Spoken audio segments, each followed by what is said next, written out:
The Frankly Speaking Roof Cam, brought to you by Boss Security in Horseheads. Contact them today for all your business and home security needs. We are back, broadcasting live from the Hesselson studio, and in that studio, Sheriff Jim Allard. Good morning. Good morning, Frank. It's a beautiful day in Steuben County. I know. How are the roads? They're fine. Yeah, That's they weren't too bad this morning. You're in upstate New York. Take a little extra time. And it's February. So, Still. Did you stay up? I did. Did you really? I did. I didn't watch the rebuttal, but it was right until 11 o'clock. An hour and 47 minutes. Yeah. From a guy that we're told is exhausted all the time, that isn't mentally Didn't sharp. look at last night. Isn't it amazing? And little things off the cuff that he'll come up with. Because, I'm sure that makes some Republicans nervous because you never know. Right. But, yeah. I mean, last night he was on fire, and I know they were critical of him. I think it was at CNN they called it like showmanship about asking Democrats to stand up. That was brilliant politics. I thought it was, too. I thought that he very well illustrated the difference in the ideologues and the length to which that side will go to protest anything about anything that he is in favor of. I thought he did a really good job of showing heroes. Yes. And showing that there are American heroes still today, and that there's hope, and that our country is not done. It's just embarking on a new chapter. I thought he did a very good job of delivering that message. I know. I thought it was a very positive message. Now, listen, he's still Trump. He's going to have some things in there. But at the end of the day, I thought it was the State of the Union we needed. And you can tell the media is a little scared about it because they built it up too high, that this could save the midterms. Yes. And now they're coming up with these things that really don't matter in the scheme of his speech. Right. And if you hate President Trump, you thought it was terrible. You hated it. and if you're, I think the ambivalent ones, the middle of the road people saw it and went, oh yeah, that is what we're about. Yeah. And I think he did a good job reaching out to those folks that could go either way. I agree. And it's interesting because you've watched a lot of State of the Unions. We all have. If it was a Democrat, if this was Joe Biden that gave somewhat of the same speech, not that he could have, but they would have said it was the best speech he's ever given and maybe the best State of the Union of all time. Right. And in this case, they begrudgingly point out a few things, but they're not happy. I thought the Democrats embarrassed themselves. Yeah, I do too. And he led them right into that trap. It was brilliant. All right, enough on the State of the Union, unless you want to talk more. But no, that's good. You got enough of it last night? Well, and I try to stay away from national stuff as much as I can. No, I know, but still, that's not my forte. State of the Union. But so tell us about your trip to Washington. Tell us a special treat that you had that the viewers need to know about. Yeah. So I went down to the National Sheriff's Conference in D.C. Beginning of February, and it was kind of funny the night before I went, and this goes back to I'm going to give you a nice segue. Yeah. But when all the folks came up to protest the false information they were given about what our contract with the federal marshals was, I saw Mr. Antonides there, who is Terry Cole's uncle. Yeah. So I went up and gave him a hug because he's just a fantastic guy. And I texted Jeff Cole that night and said, hey, ran into your Uncle Tony. And by the way, I'm headed to D.C. Yeah. I don't know if your brother's in town. Next thing I know, I get a text from Terry Cole saying, what day are you available? I want to bring you in and give you a tour of the headquarters of the DEA. How cool is that? And have a sit down with you. And so we did that, and I took the sheriff from Cortland County who knew Terry when he was a young copper, and the retired chief from Ithaca PD went with us also. How cool is that? And we got a full tour of the DEA headquarters and had a sit down with Administrator Cole and his top aides.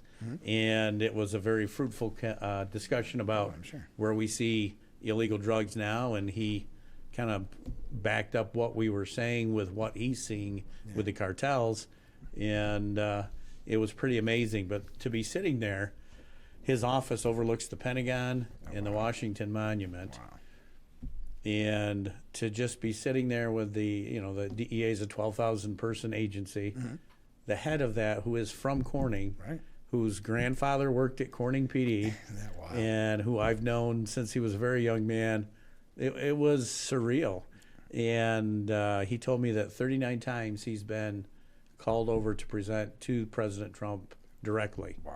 in the Oval Office since he's been in there.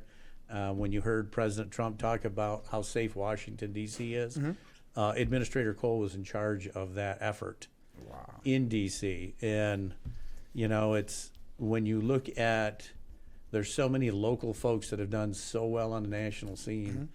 It's just amazing to see, again, a Corning kid, and that's what he told me. He said, "Tell everybody at home I'm still Corning proud, Corning strong." Isn't that great? And it was a surreal moment for me. It was almost overlooked how important his role was Yeah. with the Corning connection. I don't feel like Yeah. it's gotten the traction or the conversation anyway in town that it should. Well, in the media. Oh, media, Yeah. yeah. And I did secure from him that he'd be willing to come speak at our Sheriff Summer Conference. Oh, so. there you go. Keep us updated on that.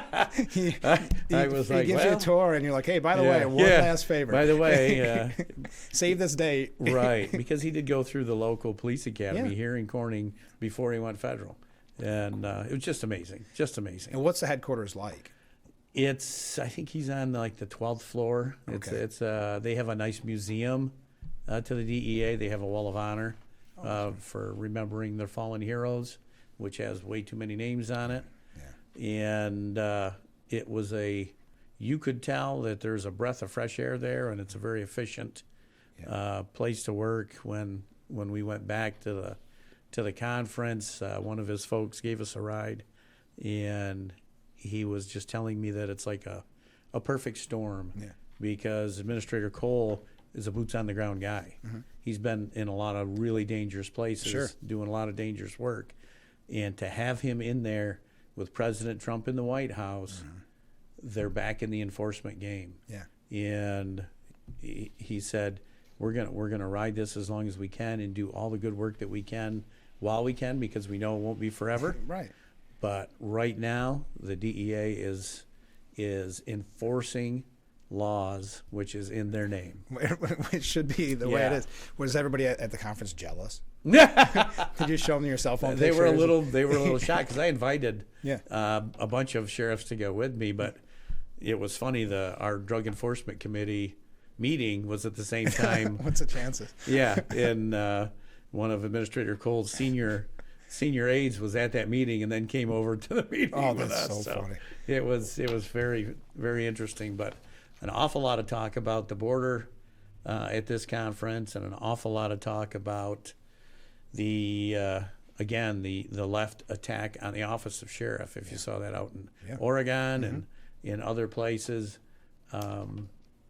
it's that 2020, let's roll out again and vilify law enforcement, both local and nationally, because that's how it worked in that election. You can see that the left is trying to gain traction with that once again. They are. And we see that in New York City.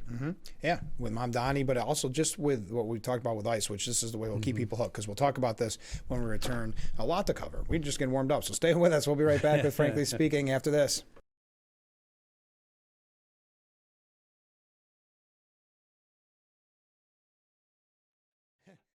We are back, broadcasting live from the Hesselson studio. And that studio, I think you know by now, Sheriff Allard is there. And there's a couple of interesting ones, a couple of things about the State of the Union, which I'm sure you knew you would get, just other people commenting. Morning to each, just curious, what do the pins on your collar represent? The pins? Oh, these. Yeah, the stars. So that's a rank. Actually, most sheriffs have 4 stars. Okay. In Steuben County, we decided long ago in our Chiefs Association that all the chiefs would have 2 stars and the sheriff would have 3 stars. Oh, interesting. But in many counties, I would say probably the vast majority, the sheriff has 4 stars, which would be equated to a 4-star general. Oh, okay. And the undersheriff has 3. Okay. So when I go to other counties, like yesterday, I was at the Broome County Sheriff's Office for a meeting.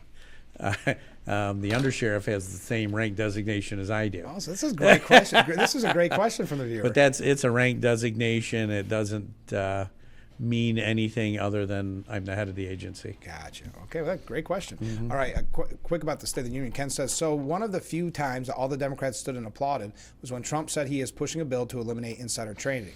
If I was a betting man, I would bet the farm that if the bill made it to the floor of either body, no Democrat would actually vote for it. It's a good, fair point. And he continues, and he said, I can paraphrase the Democrat rebuttal for Sheriff Allard, because you said you missed it. Yeah. Everything Trump said was a lie. We're the only party that is on the side of the people. Americans overwhelmingly side with us on every issue. If you want to be on the winning side of this year's election, you have to vote for Democrats. There you go. But you knew that was going to be the speech. I hear there was kind of an issue with the teleprompter too, which I wouldn't want to be in that position. They never seem to go well with the rebuttals on both parties. Oh, there was an issue with the teleprompter for the rebuttal. I didn't stay up for that. I haven't heard an awful lot good about the Virginia governor, so I didn't want. I was tired and I knew I had to get up. So yeah, sorry. Well, I'm not the best. Somebody scheduled me the day after. I know. I got to start doing a better job of that. But there's a lot going on. You had mentioned. Well, before we talk about the deal with the marshals, U.S. Marshal, and I know that was a major issue. I can't wait to hear your thought on it. But there's a lot of change happening at the sheriff's office. There is. Kind of a downer. Yeah, it is. It is. So I've been the luckiest guy in the history of the sheriff's office to have John McNellis as my undersheriff. Yeah. And when I first introduced him to the legislature, I said, "You're going to love this guy. He's the exact opposite of me. He's quiet and he's smart." and they kind of looked at me like, "Hey," but he brought a wealth of knowledge and experience and intelligence. He complimented me so well because his experience was in major cases, right, and in investigations and in the hierarchy of the state police, where my experience obviously has been local police, training, and leadership. So between the two of us, perfect. Boom, right? Great package. And he is so good at what he does. We've had folks from the private sector trying to pick him off, and that's exactly what ended up happening. Yeah. A company that does school safety and behavioral threat assessment management, which are two of his passions, approached him and offered him significantly more than what he's making as undersheriff. And he's got to look at what's best for his family, right? But also the issue at hand, what he'll be working towards. Yes, I mean that's a pretty cool stuff. You know what I mean? Yeah, and he's very, very good at it. Yeah. And he teaches behavioral threat assessment across the state now for New York State. Okay. In his role as undersheriff, so he's going to be doing that full time, and it looks like April 1-ish will be his last day, April 1 or April 2, and so then we're tasked with filling that vacancy and all of the cascading vacancies that occur from that. And it's always been my belief in my statement to our folks that if you're in a supervisory position and you haven't prepared and developed someone to take your spot, right, and that you haven't prepared and developed your successor, you're not doing your job. Right. So we're very lucky that Undersheriff McNellis has done that. Yes. And Brian Logsdon, who is the lieutenant in charge of the road patrol currently, will step into that role, I think, flawlessly, and we'll get him some support because the other thing is, Undersheriff McNellis worked a tremendous amount, more than he needed to, because he's passionate about what he does. So we'll try to get the new undersheriff some administrative help, and then someone will get promoted to lieutenant, and someone will get promoted to that position, and on down the line. So there'll be some major changes here in the next few months, but I feel like we've done a very good job of being prepared for this eventuality. How long does something like that take to get everybody back up to that? Oh, it'll be a couple months. I would say, I would think so. Yeah. I mean, and even then, there's going to be things that he did that is going to take a while to learn. Right. That's not a quick thing.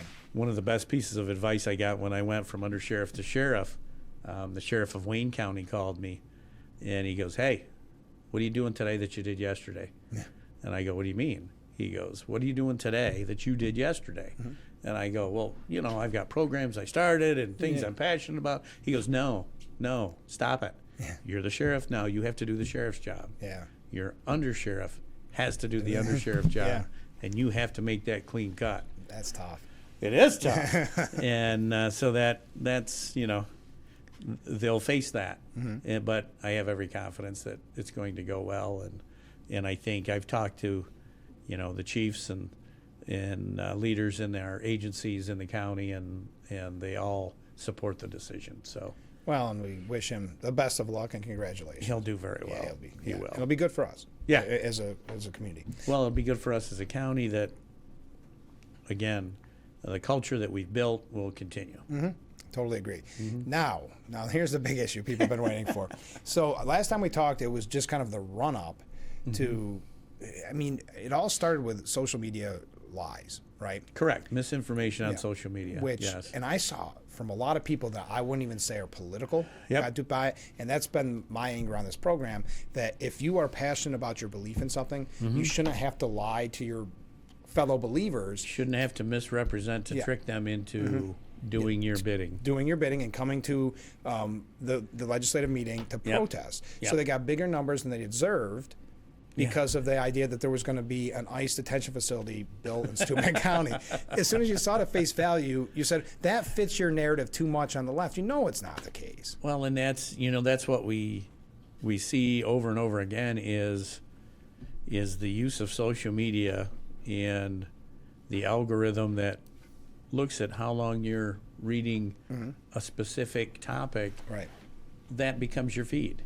And then everything that shows up on your social media is based on what you've previously looked It's an echo chamber. Yeah. And so when this went out and I, they were, you got to be happy because they did watch and copy parts of your show. I know. I heard all about You have that. a bunch of whole new viewers. I'm sure. I guarantee they're not watching every weekday morning at 6. I did get scolded for laughing too much. Oh, really? I had one lady that called up On the that show? emailed me. Yes, I laughed too much on the show, and I said I'm going to pass that on to my wife because she says the exact same thing. Oh, really? Oh, well, that's not fair. I disagree. As host, I disagree. But I got probably 50, 60 emails, but they were all scripted. Yeah, same thing. They all said the same thing, and same thing with the people would call, leave a voicemail, and say, "Don't call me back," because that was the script. Yeah. No one wants to hear, or in that group, nobody wanted to hear the truth. Right. And so I answered every email that came in. I did. Yeah. And I said, you've been misinformed. This is what's happening. It's been in place since 2000. I think it was 2005, 2003. This is nothing new, and this has nothing to do with ICE detention. Yeah. So I just did a quick look yesterday. We haven't had an ICE detainee since 2015. So what was this all about? This was a rallying cry to create I believe it was a rallying cry, my own belief, that it was a rallying cry to create this false narrative that everyone is against ICE. And, when you look at it, there were 100 people there, not to downplay their attendance, but that's 0.1% of the population of Steuben County. And mostly what they said is, we don't like ICE. Right. And we don't want ICE coming here. This is what bothers me with the social media platform putting out this information. ICE is and I got beat up for this by one person too. ICE is a recognized branch of the federal government. Under the United States Code, they have a job to do. Yeah. And it's to detain and arrest people who are not in this country legally. Plain and simple. That's their job. Right. Their job is not to perform traffic violation or to perform traffic enforcement. You're right. Or to do crowd control. That's been the biggest That's problem. not their job. That's local law enforcement's job. And when local law enforcement doesn't do their job, when ICE is performing theirs, bad things happen. That's why what Governor Hochul is talking about is so incredibly dangerous to New Yorkers. Because if you say local law enforcement can't help, we just saw it in Geneva. Yeah. Where they got run into, and then there's a foot pursuit. If local law enforcement doesn't assist in that, bad things are going to happen. And you can't help but look at what happened in Minnesota and say that was a predestined violence. You're encouraging people to commit violent acts against a legitimate law enforcement branch, and you're encouraging them to commit criminal acts. I know. And then bad things happen. Well, when you encourage people to commit violence against law enforcement, bad things are going to happen. Exactly. And that's the problem that I have with a protest like that. When they're not presenting the truth, Those weren't protests. no, whatever you want to call it, right? Yeah. Fanning the flames is what bothers me. Like what I'm saying is at the legislative meeting. Yes. When you're fanning the flames and making up, because there's a lot of people that I saw, and it's anecdotal on social media, that were outraged, who I've never known to be political. But Right. that it was so cut and dry at that time, and they were pushing this misrepresentation of what was going on. So it became very frustrating because, again, it boils down to, if you believe in your issue, just tell us the truth. Right. Right. And I called one of the leaders of the misinformation, who wasn't even here. They were in Hawaii. So, okay. And I called them, and they said, "Oh, you don't need to call me back. I don't want you to call me back." I said, "No, I want to find out where you got this information from." Because it was cut from whole. There was nothing truthful about it whatsoever. And it was packaged in a way that, again, when you looked at it at face value, it's like, oh my gosh, what are they doing? Yeah. Completely misinformed. Yes. Well, and tell me, because I see after they shifted from that, their new talking point was, the new ice is not the same as the old ice. Oops, I laughed again. Yeah, I know. Explain that to me, because correct me if I'm wrong, Obama's ice under Tom Homan Is today's ice. is today's ice under Tom Homan. Yes. What are we? It what am I- is. what- so where's that talking point coming from, or is it just, hey, we already misled about the detention center, so now we're just going to tell you how much We've we got to dislike ice? pivot. Yeah. Yeah, okay.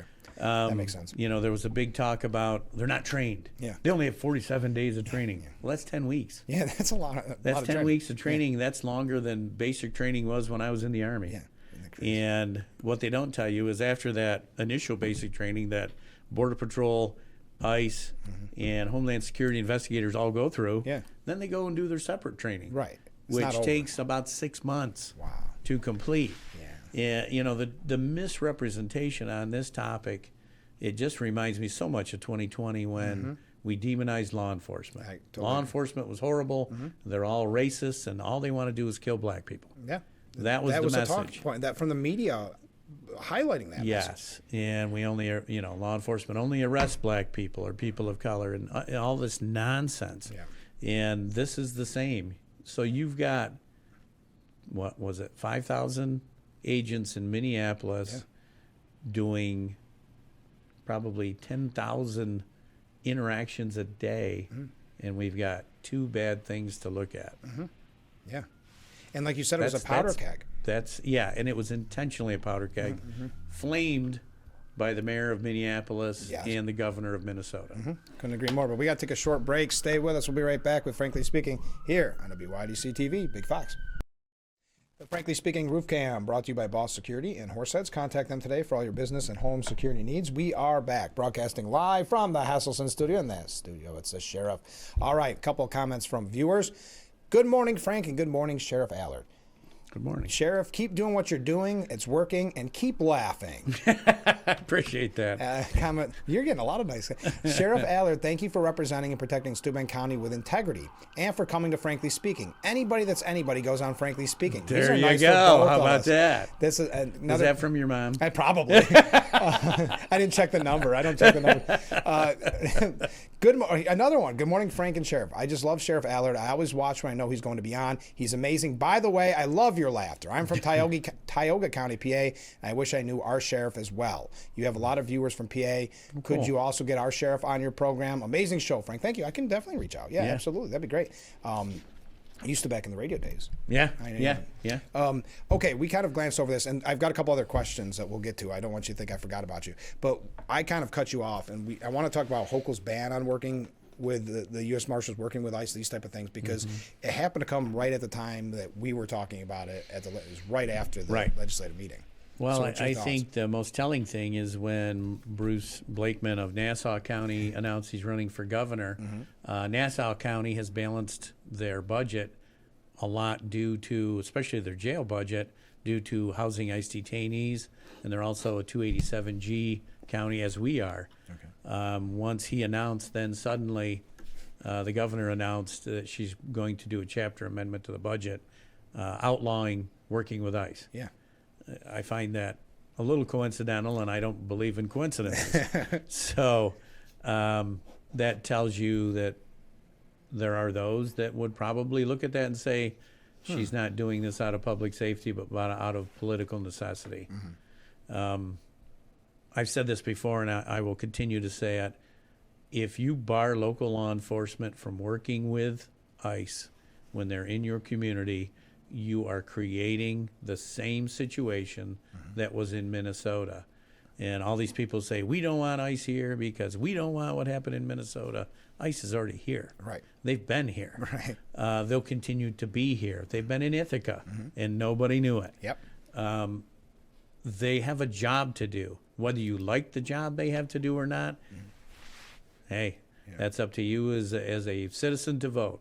But they have a bona fide job to do, and they've had it since 2003. Right. Since 9/11, when we identified the fact that people that were coming in our borders without being vetted were a significant danger to the safety of the United States of America. So, barring this idea that state and local government should not work with the federal government is insane. Yeah. It's illogical. And whether you like the president or not, don't let that guide your decision making. And I think you're going to see, I know one of the things he brought up last night was outlawing sanctuary cities and states. Yeah, that'd be wonderful. I don't see how a state, and again, my wife's a history and government teacher, immigration is a federal mandate. Right.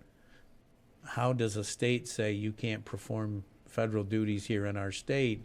That takes me back to Jim Crow days, when the federal government had to come in and tell the states you can't pass laws this way.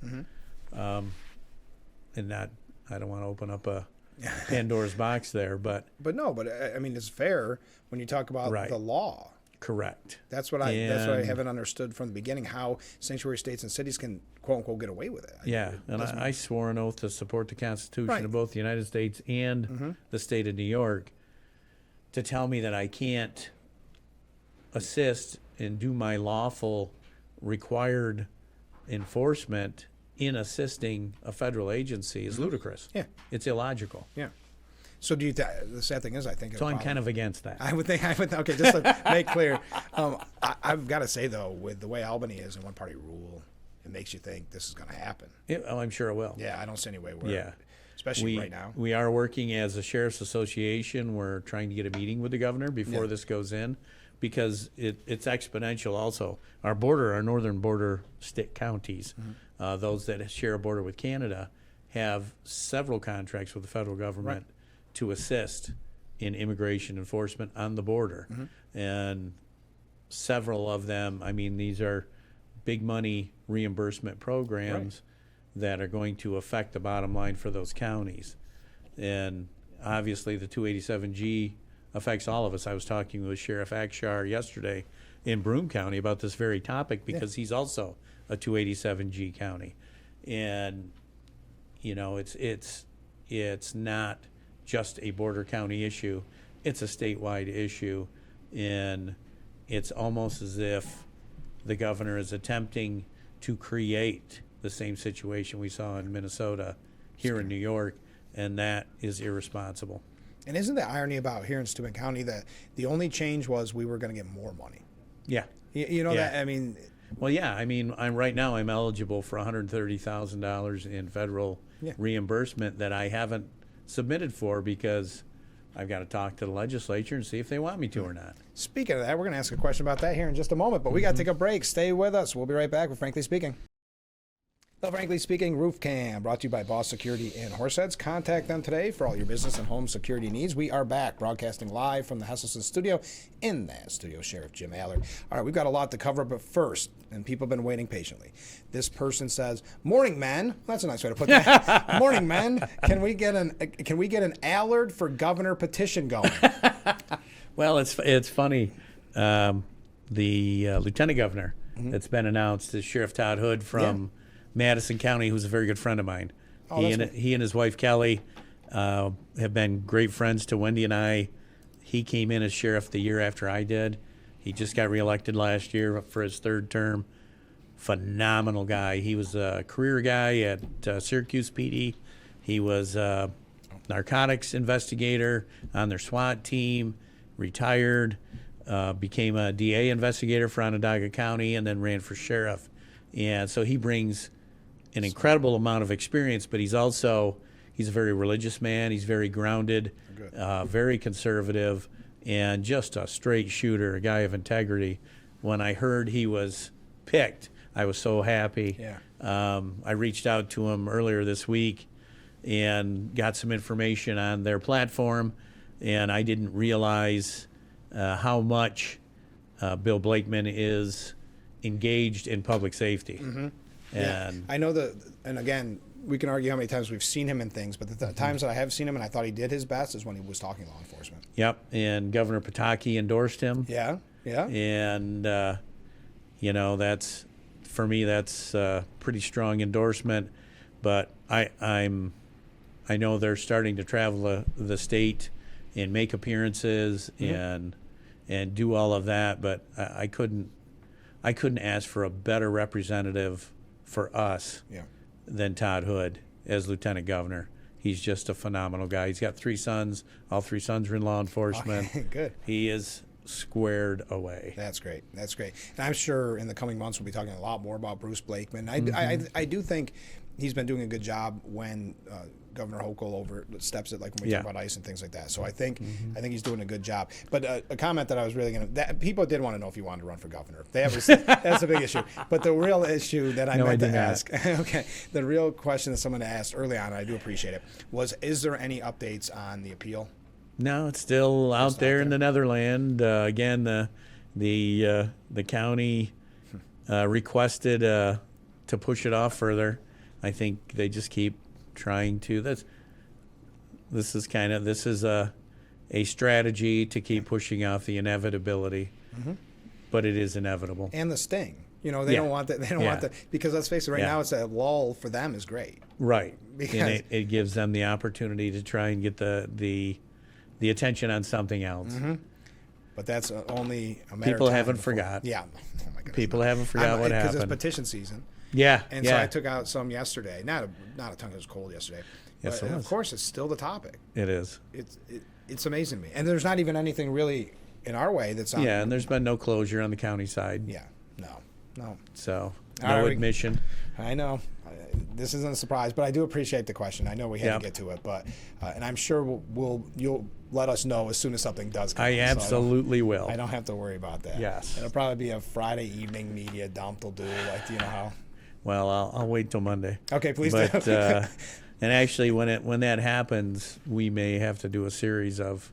It's so complicated to go through from start to finish. Yeah. Think about the first time that we had to bring it up here, and now it's been. And most people are really astute on this program that have been following it, but still, it's almost like we need a PowerPoint presentation. Well, when Mr. Ricalto did his letter and said it's 500,000, it's approaching that now. Wow. There you go, taxpayer folks. money, but if you got $100 million in reserve, I guess that doesn't bother you. That's a good point. On that note, we'll be right back with Frankly Speaking to wrap up. Get your questions for the sheriff. The Frankly Speaking Roof Cam, brought to you by Boss Security in Horseheads. We are back, broadcasting live from the Hesselson studio. In that studio, Sheriff Jim Allard. This has been an exciting show. Comment from a viewer: thank you for the heads up on the sheriff running with Blakeman. He sounds like just what we need. They must get we must get them all out and upstate and get every voter they can convinced that the nonsense in New York State must stop. Yeah, they have to get out there. I agree with that. And I know that when Blakeman was first picked, he said, we're going to come to upstate and we're going to tell everybody what we're about. Well, and that's what I told Todd when I called him. I go, I don't really know much about your guy. He hasn't been up this way. Can you send me some info on him?" Yeah. And then when I read it, I was thoroughly impressed. So we'll hear a lot more in the future. All right, boating courses. Yeah, still going once a month. The heavy hitting news right at the end. How's corrections officers? How's everything going there? So we're still open recruiting. Again, if you have ever considered that job, we're a great place to start. Yeah. And they get upset with me because we keep hiring folks that come into corrections, and then we hire them on the roadside for deputy sheriff positions. Yeah. Sorry. Yeah. But we've hired a lot of really good young folks, and they're working out very, very well. Oh, good. And now 2 new deputy sheriffs? Yep. We just got 2 new we hired, and they're in the academy now. Okay. Down here to Big Flats. One came from 911. And let's talk about what a terrible shame. Oh, the my deputy gosh. director of 911 passed away last So week. sad. Suddenly, 43 years old. That's horrible. Our heart goes out to the family and to that community. He was also fire chief in that community. But I'm glad you thought of that at the end, because that's so sad. yeah, one of their former dispatchers is now deputy. Okay. So Yeah. in the academy, and we have 2 more vacancies to fill. Okay. Yeah. So busy time at the sheriff's office. Yes, indeed. Thanks for giving us so much time this morning. Good luck at the Lincoln Day dinner. Thank you. I think maybe we saw a little bit. A little here. preview. Okay. A little preview. Well, I don't think you need luck. I think you did great. So thanks for joining us. Join us tomorrow morning for Frankly Speaking here on WYDC TV, Big Fox.